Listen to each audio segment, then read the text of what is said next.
The Purple Line is a community podcast bringing you in-depth conversations with diverse leaders in the public and private sectors. Whether you're a student looking to gather advice or a professional tuning in for valuable resources, our dynamic programming provides tips for all ages and backgrounds.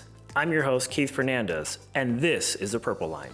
On today's episode, I'm sitting down with Danny Vargas. Danny Vargas is an award-winning, noted business and community leader, accomplished media commentator, and marketing, public relations, public affairs professional. He has made a mark not only in his business, but in the community as well. Danny is a proud U.S. Air Force intelligence veteran, serving 7 years on active duty. Danny is a founder, president of Varcom Solutions, a nationally recognized marketing, public relations, and professional services firm. He's also the founder, chairman, and CEO of the American Latino Veterans Association, ALVA, focused on helping Latino veterans thrive and recognizing their contributions to the United States military since 1776. He is chairman emeritus of the Friends of the National Museum of the American Latino, after having led a national bipartisan effort to successfully pass the authorization bill in Congress. He is also the chairman of the Virginia State Advisory Committee to the U.S. Commission on Civil Rights and chairman of Leadership Fairfax. Vargas is a regular media commentator in both English and Spanish, appearing on CNN, Fox News, MSNBC, Univision, Telemundo, and more, and has penned op-eds for the Wall Street Journal, NBC, and many others. Danny has long advocated for solutions for a variety of causes: workforce development, veteran support, economic development, health IT, immigration reform, transportation, and more. A sought-after public speaker, Mr. Vargas is committed to keeping his community and our nation vibrant, thriving, and strong. Okay, Danny Vargas, thank you for joining us on the Purple Line in full surround sound. Thank you for joining. And let me get this right. You are the chairman emeritus of the Friends of the National Museum of the American Latino. And why that's important is because you guys were able to get a Latino Smithsonian passed through Congress, signed by the president, and it will be the first Smithsonian Latino Museum representing so many cultures: Cubans, Nicaraguan, Mexican, Salvadorian, the whole gamut. And I'd love to hear a little bit about the history. I know this has been decades in the making, so would love to start our audience off with a little bit of why is this important? How did it happen? And how did the work through multiple Congresses happen? And why and how did it come to fruition in 2020, which is really, really short while ago, and folks would have expected us to have a museum by now? So, Keith, thank you for the question. And have you got 2.5 hours for us to go? Oh, I got all the time. So I'll give you a little bit of background. Yeah. We'll go 10,000 feet and then dive deeper as we need to. So the initiative really started in earnest back in 1994. Yeah. When the Smithsonian itself put together a task force to see how they were doing in terms of portraying Latino stories in their galleries and exhibits and so forth. That task force went off and did their research.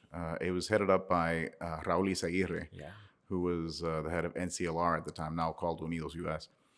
And that task force came back and delivered their report to the Smithsonian. The title they chose for that report was Willful Neglect, saying basically not only was the Smithsonian doing a poor job, it's as if they were doing it on purpose. And within that report were 10 recommendations. Among the 10 recommendations was the creation of a new national American Latino Museum to begin to right these wrongs, to begin to tell the stories that weren't being told in the galleries of the Smithsonian Institution. So fast forward from 1994 to 2003 was when the first effort began to create a congressionally mandated commission to study the feasibility of creating this museum. Ileana Ros-Lehtinen was one of the earlier supporters of that bill. So 2003 to 2008 was the process to get that bill passed in Congress. It was signed into law by President Bush in 2008, and the commission didn't come together for the first time until September of 2009. So nothing happens fast in Washington, D.C. I was appointed to that commission along with 22 other great people from across the country, across the political spectrum, people from different walks of life, different backgrounds. We came together as a family pretty quickly under the notion that we really should do a better job as a nation of telling the American story. Because the Smithsonian Institution exists to increase and diffuse knowledge. That's our way to be able to look at our culture, our history, who we are as a nation. So those stories of Latino contributions over the past 500 plus years just weren't being told. So as our commission went around the country and speaking to the public and gathering input and information, we came together and delivered our report to Congress and President Obama in 2011, in May of 2011. The title we chose for our report was To Illuminate the American Story, for the benefit of everyone, Latinos and non-Latinos, Americans and those visiting our country, to get a better sense of who we are as a nation. So that was in May 5th of 2011. That fall was the first bill that was introduced in Congress to authorize the creation of the Smithsonian National American Latino Museum. So there was a 501c3 Friends Up group that was formed to try to shepherd along the enabling legislation. We tried for years to get that bill passed. I came in as chairman of the group in December of 2016. We revamped the messaging. We revamped our focus and our strategies to be able to build a large, national, bipartisan, positive, patriotic coalition of national organizations, of individuals, of elected officials to say, it is time for more complete and accurate telling of American history, to celebrate and commemorate the over 500 years of Latino contributions to the building, the shaping, the defending of this nation, to tell the stories that haven't been told, those stories that have been missing from our history books. And in July of 2020, after lots and lots of hard work, after having received 295 co-sponsors for the bill in the House of Representatives, we were able to get that bill passed unanimously in the House. That's awesome. We turned our attention to the Senate, where we had been building bipartisan support. We were able to get a hearing in the Senate Rules Committee, where I testified, among others, including people like Eva Longoria, who was able to testify. And we were up for unanimous consent vote in the Senate in November of 2020. And it was killed by one single senator. Oh, gosh. Who stepped up, Mike Lee of Utah, and rejected the bill for a variety of reasons that were specious, I think, in many respects. So we always had in our back pocket our plan B, which was to get it included in the must-pass omnibus bill. And even that took some hard work. And there was lots of wheeling and dealing that took place to be able to get that done. There was some language that was included that we weren't crazy about. But in order to get it done, we got it included in the bill.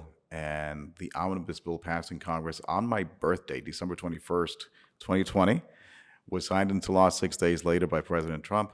And we now have a dedicated effort to build a museum that really it'll serve to honor our ancestors and inspire our descendants at the end of the day. In the meantime, while that museum is being built, the Smithsonian Institution, which for 20 years had created a Smithsonian Latino Center, the Smithsonian Latino Center went about the business of creating a gallery within the American History Museum. There's a 4,500 square foot space that really is the teaser trailer for what this museum will end up being. And if you haven't been, you must go. It's the Molina family out of California, which has a massive healthcare company. They donated $10 million to get the process started.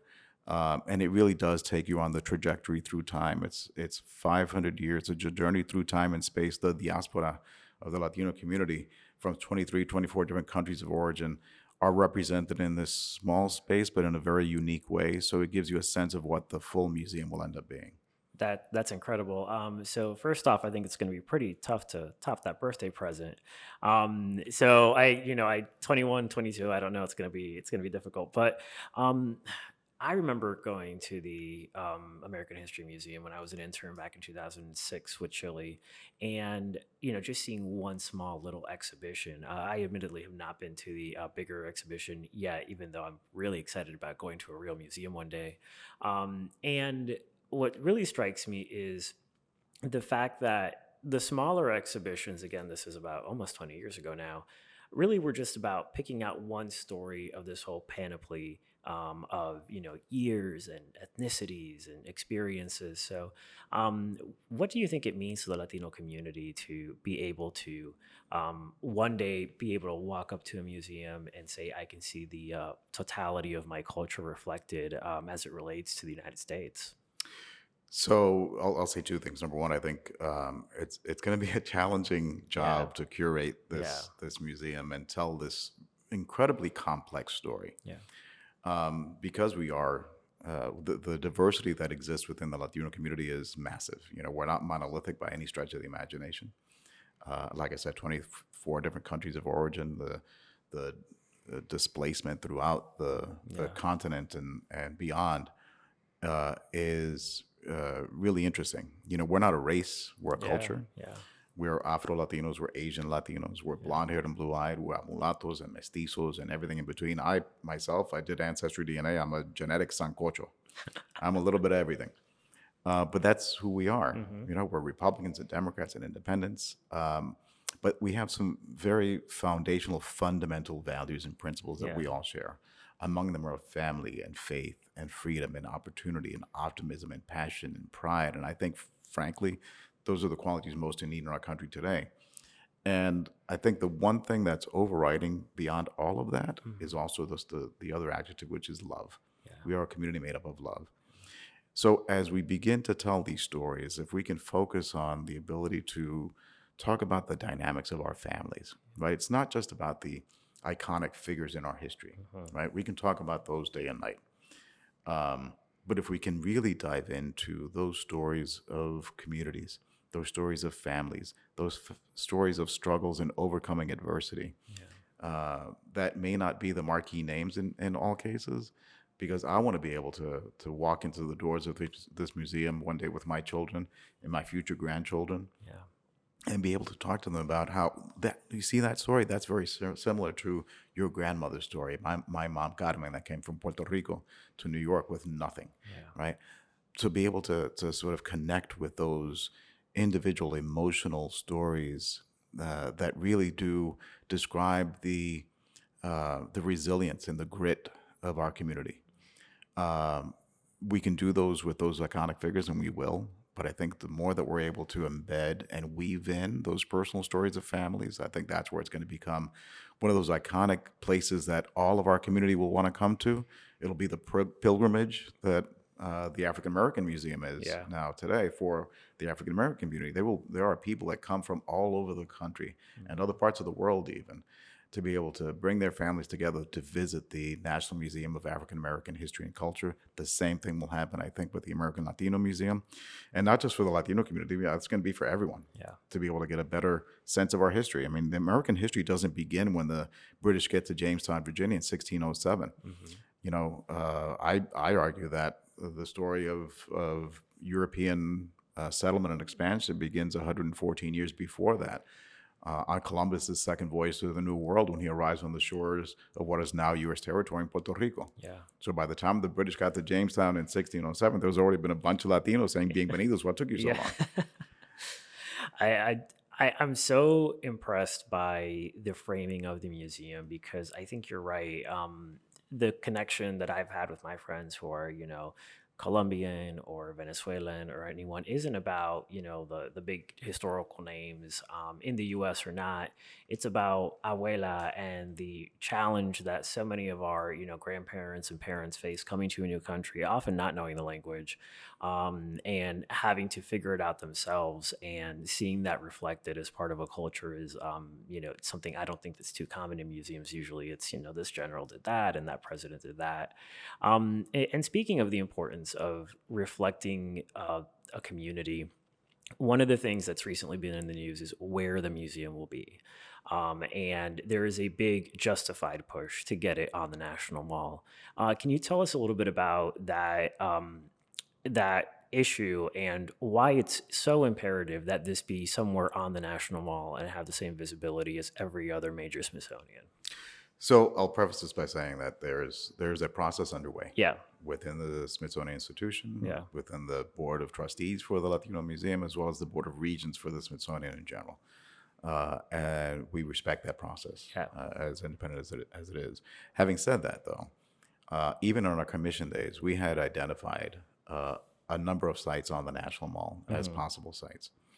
The reason that the National Mall is so important and so vital to telling the American story is because we've got 20 something million people that come to Washington, D.C. every year. And they walk through the halls of America's museums. Those are the Smithsonian Institution, National Museums on the either side of the National Mall. So it's important for them to be able to have access to those as they're going through the Air and Space Museum and the American History Museum, and the Natural History Museum. They want to be able to walk to all of the museums that are vital to telling the American story. So it's a geographic issue, number one. Number two, there is a lot to be said for the really important nature of the Latino community, the foundational, fundamental nature of the Latino community. Having gotten here before the British, as I said earlier, it's really important that we provide that level of respect to that community by making sure that its museum is featured alongside all of those other iconic museums. So within that context, then, the four museums that in a recent press announcement that Smithsonian had identified were four locations right on the National Mall, right by the National Mall, which is encouraging, right? We've had a great relationship with the Smithsonian and the Board of Trustees. We will work to make sure that we share our voices in terms of supporting these locations and that they be on the National Mall. If there's any legislation that needs to be passed to make that possible, we'll encourage and advocate for that as well, because we want to be able to have easy access for those people that are visiting the National Mall to be able to walk to this place, and then also walk to the other Smithsonian Institution museums. This is, this has never been about a separate, distinct, and apart museum. It really does have to be embedded within the sinew, the veins and the muscles of the Smithsonian Institution. It's got to be an important part of it, just like the African American Museum has become, one of the most visited museums in the world. Not because it's separate and apart and distinct from the Smithsonian Institution, but because it is embedded within the nature of the Smithsonian Institution and its important mission. So of those four locations, I would be fine with any of them. As a commission, we walked in hard hats into the Arts and Industries building, which was the first building ever used as a Smithsonian museum. It's right next to the castle. The castle has always been administrative. And it felt like home, to be honest with you. It had sort of Spanish architecture to it. It was kind of Moorish. It had the plaza in the middle with the fountain. It was beautiful. It's small, though. I mean, you'd have to build underground several layers to be able to get the space that would be needed for a modern museum. It's also a national landmark, so you can't touch the edifice. You can't touch the outside of it. So there are pros and cons to each, right? There's a space on the Senate side of the Capitol, where directly opposite it on the House side, there's the Arboretum. Right? On the Senate side, it's kind of a parking lot. So that would be an option, but it would be challenging to convince the Senate Rules Committee and the architect of the Capitol to let us use that space. Pros and cons there. The other two spots are sort of on the other side of the Washington Monument from the African American Museum. One is by the tidal basin, one is the south side of the Washington Monument. Both of those are greenfields, and either would be great locations. But there are some legislative hurdles that would have to be dealt with, because some of the language that we had to agree to in the omnibus bill language was that side on the South Monument side would be reserved. Because a couple of senators thought it was more important to have picnics over museums. But so we'll work through that. Ultimately, I have absolute faith and confidence that we will find the space that we were meant to be in, and it'll be one of those legendary institutions in Washington, D.C. and our nation that all of us can feel proud that it tells our community story as it relates to the story of America. And I think that's incredibly important. And I know I might be putting the cart before the horse here, but over time, over the next 10, 20, 30, 40 years, I've seen Smithsonian's grow and evolve, and I've seen them continue to reflect the diversity of the community. while right now everyone is rightfully focused on what's going to be in this iteration of the museum, I imagine there'll be space reserved for continual change, new exhibits, new ways to tell our story with new technology. How important do you think it is to have a dynamic museum that continually reflects, if not new professions and new, economic and political achievements, just new personal stories? Uh, So I think one of the reasons that Smithsonian institution itself understands how important it is to have some of these new museums Yeah, coming in online, the African American Museum, the Latino Museum, the Women's Museum that's being built concurrently with the Latino yeah, yeah, Museum. Eventually, there might be an Asian museum. We yeah, had the Native American Museum that yeah, was built. They bring new blood to yeah, the vibrancy of yeah, the Smithsonian Institution. So that's important. Number one. Number two, technology continues to advance. You can't have static museums that all they have is sort of artifacts behind a glass. yeah, They've got to be interactive. yeah. Um, so the Molina Gallery and the American History Museum has there's visual, there's Yeah. audio, there's smell. I don't know if you've heard. No, There I are buttons haven't. that you can press where you can talk about the adobe ovens that were used by the native Yeah, indigenous yeah, populations when yeah. the Spanish came in, and you can smell the bread being baked in the Wow. adobe Oh ovens. my God. You can go to another section and you see the balsas of the Cubans coming Yeah. from Cuba to Miami, and you can smell the ocean. Or you go to another section where you Yeah. see Gallo Ocho in Yeah. Miami, Yeah. and you can press it, but you can smell the Cuban coffee. So all Yeah. of that is incredibly important to have a multifaceted experience. But I think more importantly is that not everyone will be able to come to Washington, D.C. Yeah. We want to be able to have those school children and those Yeah. parents in New Mexico, in Yeah. Arizona, in Massachusetts, wherever they may Yeah. be, where they can't come to Washington, D.C. They want to be able, we want that they can experience the museum through the internet Hmm. and have at least a glimpse of what those stories are and have that impactful experience, even if they can't be there physically present. So that's going to be incredibly important. And then looking to the future, I said earlier, it's about honoring our ancestors and Yeah. inspiring our descendants. Today we are nearly 20% of the nation's population. Hmm. Within a generation or so, we'll be 30% of the population. So if we hope to remain a strong and thriving and vibrant nation, that segment of the population needs to feel acknowledged, engaged, and invested in our future. That's why it's incredibly important that we do a really good job of making sure that this museum not only tells the Latino story to the rest of America, but we need to make sure that the Latino community understands how important and vital they are to the future of America. So this is not about of, by, and for Latinos Yeah. only. This Yeah. is about making sure that we are truly embedded in the fabric of America, because for over 500 years we've been relying on Latinos to fight our wars and to run our businesses, Yeah. to tend our fields and to mend our wounds, to teach our kids, patrol our streets, and share the word of God. I mean, this is really about making sure that we understand, all of us, how important and vital our community has been to this nation throughout history. Absolutely. And talking about representation, I grew up in Miami, and for me, the sky always seemed to be the limit because my member of Congress, Ileana Ross-Lehtinen, was Cuban, and the doctor was Cuban, and the lawyer was Cuban. And so for me, it never occurred to me that there was something we could not do. And one of the things that I really am excited about is maybe this will help spur Latino museum professionals. I think it's probably a very underpenetrated field by Latinos. Um, you know, what do you say? What do you think about the possibility that this can just also bring about a new wave of representation in industry that perhaps has not been as encouraged in the community before? Like, my abuela would say, be a doctor or be a lawyer. I chose number two. I'm a recovering lawyer. And but I never got the, hey, why don't you go run the Smithsonian? It's interesting. Like I said, the Yeah, Smithsonian Latino Center has been yeah, there yeah, for a couple of decades, doing that yeah, important work yeah, of for getting sure. Yeah, Latinos into the museum field and the right. museum professional. But it's always been sort of a more of a niche, Yeah, if you will. right.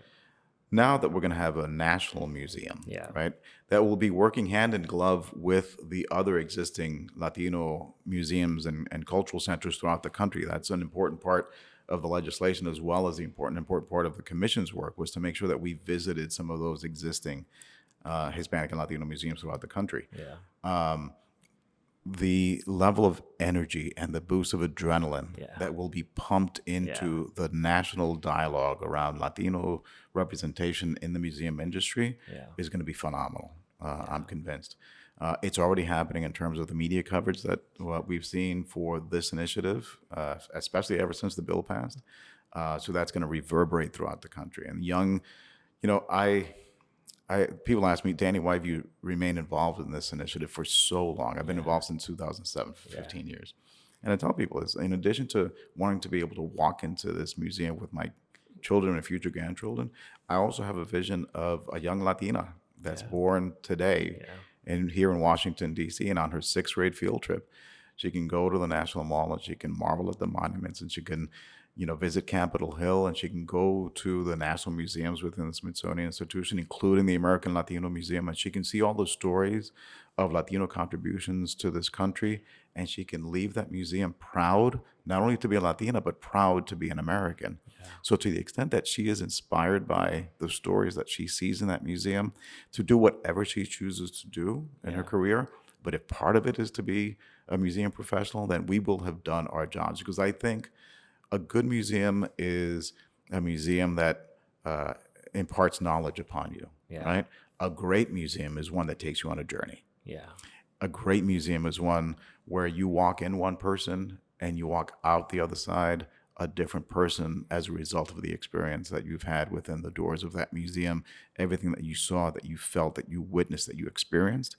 That's what I'm hoping that this museum will be one of those things that is life-altering, that there's life before you went to that museum and then life after. When people visit the Latino Museum and take a lesson from it, what would you like them, I mean, it's a pretty broad question, but what would you like someone who doesn't know about the community or is just, sort of familiar with it to take from going to the Latino Museum? That's a great question. So I guess a couple of things come to mind. Number one, I want folks to understand how instrumental and vital the Latino community has been to this country. The country would be unrecognizable were it not for those contributions. General Washington likely would not have won the Revolutionary War had it not been for General Galvez and over 11,000 Spanish troops, and our contributions throughout our history of our contributions to the military, having fought in every war we've ever had. So understanding how vital and instrumental the community has been, number one. Number two, understanding the Latino community, we are Americans. We might have last names that end in Z, and we might have those little accent marks on some of our names, but we're Americans, and we're just as patriotic, we're just as nation-loving as any other community. And number three, I think I want to make sure that the Latino community understands how important we are, have been in the past to this nation, how important we are to it today, and how vital we will be in the future. So it's up to all of us to recognize how important it is for us to continue to roll up our sleeves and do everything that we have done in the past to keep this nation strong and keep this nation successful. Because the one thing that we add to the conversation is the level of resilience and grit and determination. And we do it with pride, and we do it with love, and we do it smiling and dancing and enjoying life. And the more that we can embed those cultural nuances into even more of the American culture, I think the better off we will all be. Well, I'm more inspired for tomorrow than I was when this interview started. So, Danny Vargas, thank you for joining us on Walking on the Purple Line. Thank you so much, Keith. Thank Appreciate you. it. Thanks for listening to The Purple Line. You can follow me at _Keith Fernandez on Twitter. And make sure to follow CHLI across all social media platforms at the CHLI for the latest updates.